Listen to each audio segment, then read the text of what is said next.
to our channel. Ruth here, and in today's video, I'm excited to share with you how to go from dreaming to achieving in 7 steps. Well, let's get started. Step number 1, if you want to go from dreaming to achieving, first of all, you must have a clear vision. You must know exactly where you're going.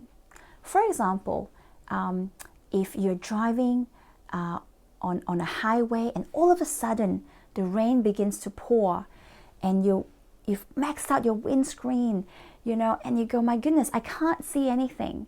Do you know what that's going to do to you? It's going to slow you down. It's going to begin to cause doubts. You're going to feel like, well, am I supposed to pull over? Am I supposed to keep going?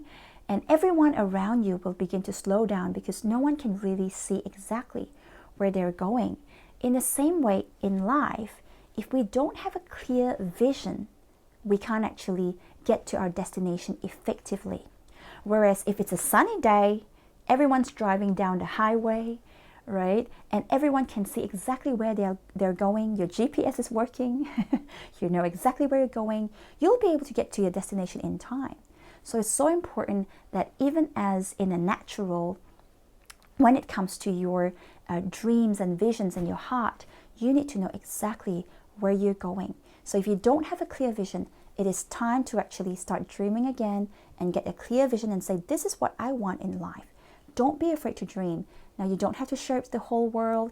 You don't need people to criticize you, right? So you can actually just spend some time, grab a piece of paper and start dreaming and say, you know what? In 5 years' time, I want to see my life like this. I want to be able to provide for my family. I want to be able to take them on vacations. I want to be able to, take them around the world for a trip. Whatever your vision is, it is a valid dream, whether it's in your career, in your finances, in your family, whether it's a hobby, whatever it is, just know that you need to get a clear vision.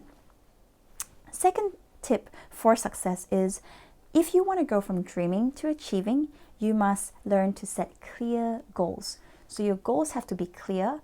You need to know exactly what you're doing, and if what you're doing is actually going to contribute to the intended outcome. So what I'll do is, personally, I've got a 5-year, 10-year goal, which is a little bit more vague. I don't plan everything in my life. I try and keep some spontaneity going. But as much as possible, every year, I look at what I want to achieve that year. And I ask myself this question: what can I do this year in the next 12 months that's going to take me one step closer to my goal? And I start working backwards. I look at what I want to achieve by the 31st of December, and I look at each month and I say, you know what, in the month of January, I'm going to do this. In the month of February, I'm going to do this. Maybe in June, I want to have a family vacation, so I'm not going to do much, but I'm going to work hard in May, to make up for June. And I even plan my week, and I say, okay, this week, between this to this hour, I'm actually going to lock in the time and work on my dreams, because that to me is going to make the biggest change in my life, in my family's life, and I'll be able to leave a legacy behind. So that's number 2, setting clear goals. Number 3, planning the next steps.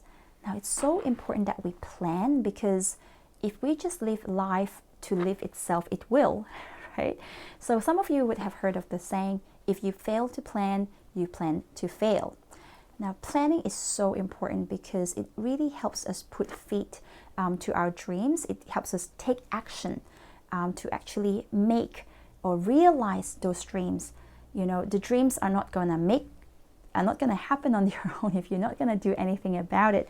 So it's so important that we plan, and we plan properly. For example, if your dream is to, let's say, start a YouTube channel and you want to do a cooking channel, nowadays I've seen some of these cooking channels getting lots and lots of views, and they're getting ad revenue. And I can see that some of these YouTubers get to replace their 8-to-5 job, and they have an income, they are debt free, they get to buy a house for their family, which is so amazing. But let's say that is your dream. You want to start a YouTube channel, but you have an 8-to-5 job at the moment. But let's say in the next 12 months, you want to begin to see some ad revenue coming in. So what do you do? Well, first of all, you need to determine how many videos are you going to upload a week. So if it's 2 videos, then that's your goal for that week. You're gonna make 2 videos. And at the same time, you will also work it around your schedule. So if you're a working mom and you've got an 8 to 5 job, and you committed, with other things as well, then you want to look at your calendar for the week and go, well, maybe on a Monday and Tuesday between the hours of 6 and 8, I'm gonna do a recipe. I'm gonna actually work on my recipe. And then between Wednesdays and Thursdays, you'll do a recording. You can get the family involved. They can hold the camera for you. And perhaps on Friday and Saturday, when it's a little bit more quiet, you'll be uploading your YouTube videos. And maybe on a Sunday with your family, when you go shopping, you can shop for the ingredients for your YouTube channel for that week. So you see how it's all very much planned out, and as much as possible, stick with it, because if you know that channel, if you want that channel to actually make enough money to replace your day job so you can spend more time with your family, then that is your most important task. There's no excuses. You need to make it happen. I understand if there's any family emergencies, etc., but as much as possible, get your family involved, tell your spouse about your dream, get them on the same side, and work together as a team. Number 4, surround yourself with winners. Now, that's so important, because one thing I notice about successful people, people who have achieved their dreams, is they always have a mentor. You might have heard of Jim Rohn, who is one of the most successful motivational speaker. And he was saying how he went and met with his mentor. And the first thing his mentor asked him was, where's your to-do list? Where's your goal list? And he was like, I don't have a goal list. And the mentor was like, if you haven't got a goal list, you will probably, be pretty broke. And true enough, he only had a couple of $100s in his bank account. He was living from paycheck to paycheck. But he had a mentor, and his mentor taught him to set effective goals, etc. And he became one of the most renowned motivational speakers, still being quoted today by people like Tony Robbins, Brian Tracy, etc. So surround yourself with winners. And I understand that not all of us have the opportunity to actually have a physical mentor. But what I love about today's world, in the day and age we live in today, is we've got so many support, and there's so much free resources out there. So I actually, I would say, I actually really thank God for the internet, because I've got lots and lots of internet mentors, I call them. So if I want to learn about vision board and how to build a vision, I go to Terry Savelle Foy, because she's the guru on that. If I want to learn about leadership, I listen to and I read from John Maxwell, because he's the guru in that. If I want to learn about how to start a business or how to help a business improve, then I watch Marcus Lemonis, because he's got a show called The Prophet. And all these resources are available for free on YouTube, most of them at least. And so as much as possible, take advantage of them. And I love Shark Tank. Some of you might know of that show. People come and pitch their ideas and try and get investors to actually invest. And through that, I begin to learn and say, what's the secret to success? What's the question that the investors always ask? They always say, well, do you know your numbers? What's your market research? What's your turnover? And if the presenter goes in not knowing their numbers, they probably won't get an investment. So it teaches me, in my personal businesses, because at the time of recording this video, I'm a partner in a law firm, but also am an entrepreneur. So I get to learn all these different principles, to apply into my own businesses. And it's fantastic, because if you can learn from someone else's mistake, you can avoid it. You don't have to make the same mistake, right? So definitely surround yourself with winners. Not everyone has the luxury to pay a mentor or to have an appropriate mentor, but as much as possible, glean from the internet. If you have a physical mentor, then definitely glean from your mentor. Number 5, do not listen to naysayers, and be careful who you share your dreams with. So if you want to go from dreaming to achieving, it's so important that you don't listen to naysayers, okay? The thing is, nowadays, whenever you share your dream with someone, right, some of them might have really good intentions, but they might say, oh, I don't think you should do that.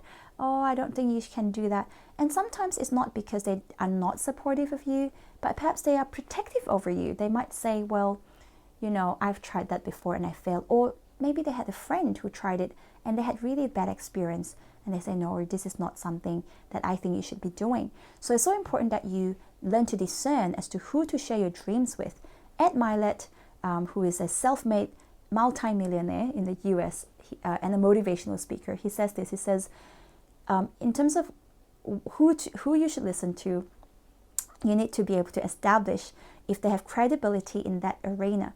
For example, if they are successful in business, then perhaps you might want to take business advice from them.